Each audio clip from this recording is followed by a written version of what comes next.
Welcome to Biafra Battle Cry TV. Today, we bring you a developing story reported by Nigerian Newsline and Sahara reporters. According to their update, the Osun State Governor, Senator Ademola Adeleke, has raised a serious alarm over the infiltration of bandits entering Osun through Kwara State. For many observers, this is not new. This is the same warning, the same prophecy, that Mazi Nnamdi Kanu gave to the Yoruba people years ago. A warning many dismissed, but which is now unfolding in real time.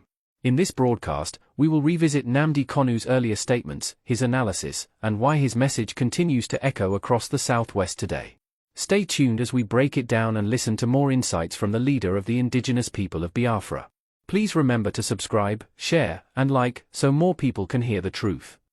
Every Yoruba person supporting Fulani, you are setting up yourself to become like the Hausa people. Remember when Hausa was supporting Fulani? We are Hausa Fulani, we are Hausa Fulani. Where are the Hausa people today? I ask you. Fulani have completely overwhelmed them.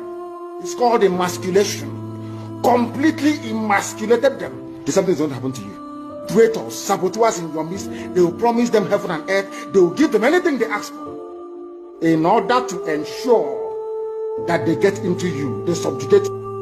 Now they have left the Lauren, having taken a Lauren and taken it to Sokoto. They now want to come into Oyo. They want to come into Ondo.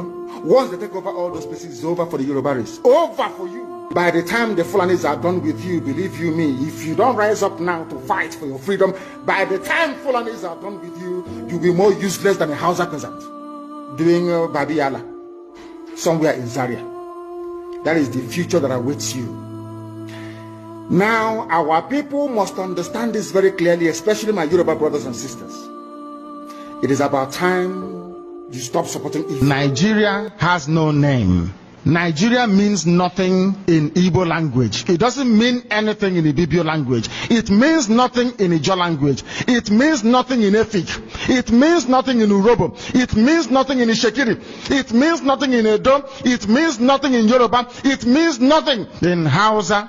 It means nothing in Tiv language. It means nothing. Nigeria is a name given to people in Africa by a European man. It is not your name.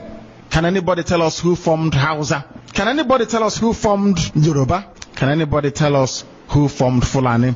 They grew as a result of an organic process. When man tampers with the work of God, the nonsense happening in the zoo is what you receive. If Britain cannot stay in an EU that is entirely Christian, EU is entirely Christian. Britain left.